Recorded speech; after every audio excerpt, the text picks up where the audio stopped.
You see it. Let's get it. African banks and telcos, aka cell phone companies and telecommunication companies, were hacked by a hacker group, Operator One.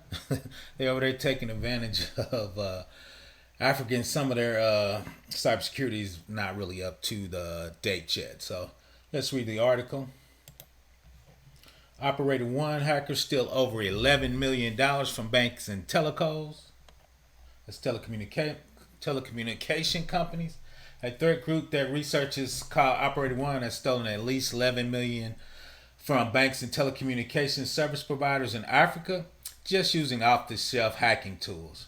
Between 2018 and 2022, hackers launched more than 35 successful attacks, about a third of them carried out in 2020.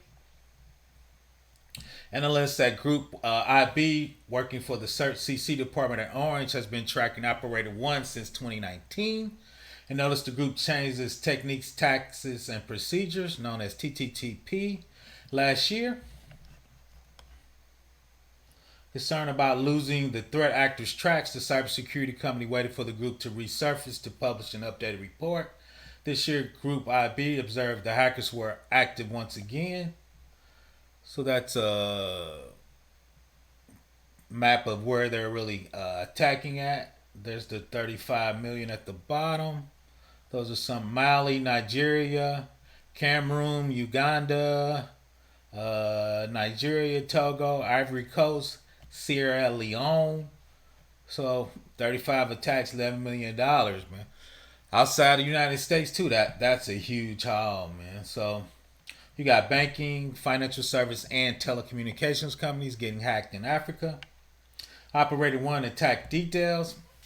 The hacker group is formed of French-speaking members believed to operate from Africa. Apart from targeting companies in Africa, the gang also hid in Argentina, Paraguay, and Bangladesh. Operator One relies on open source tool, commodity malware, and frameworks like Metasploit, Cobalt Strike, and compromised company servers. They attain initial access through spear phishing email, leveraging popular topics like invoices or postal delivery notifications. The emails have attachments that deliver the first stage malware. Among them is NetWire, BitRat, Venom Rat, Agent Tesla, Ramco, BlackNet, and Venom Rat. Group IB also says the hackers distributed password sniffers and dumpers. According to the researchers, Operator One can spend between 3 and 12 months inside a compromised network. That's pretty common, actually. And sometimes they attack the same company twice. The researcher says they're often getting access to the victim's network. The hacker must also use the infrastructure as a pivot point to other targets.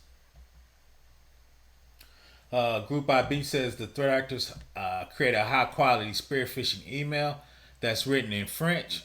Most of the times, the message impersonates either a government tax office or a hiring agent from a central bank of West African states.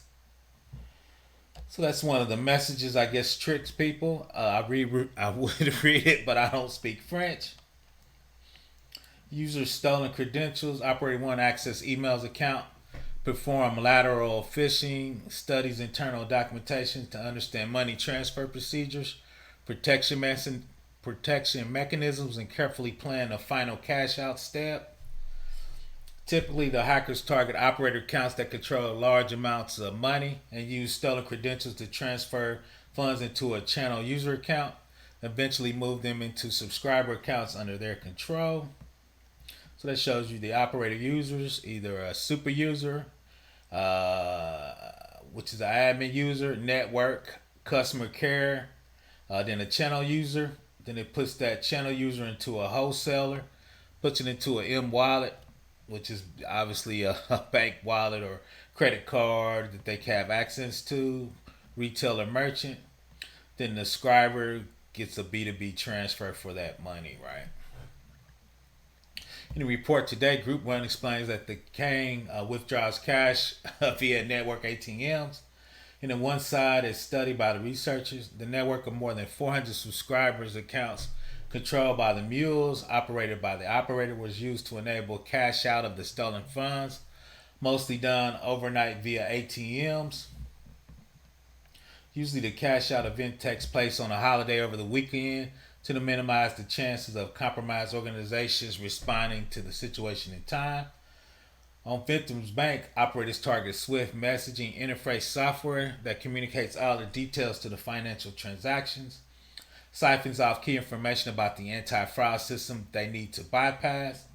For a complete list of the indicators of compromisers, technical details for attacks attributed to Operator 1, Group IB has published a 75-page technical report. I might go live with the 75 pages and let's really dig into it from a technical perspective to see how they do it. But once again, Professor Black Ops, Africa's getting hit. They're taking money from the banks and the telcos. They got $11 million. We're gonna probably go over the 7-page technical paper in the coming weeks. Once again, Professor Black Ops, please subscribe.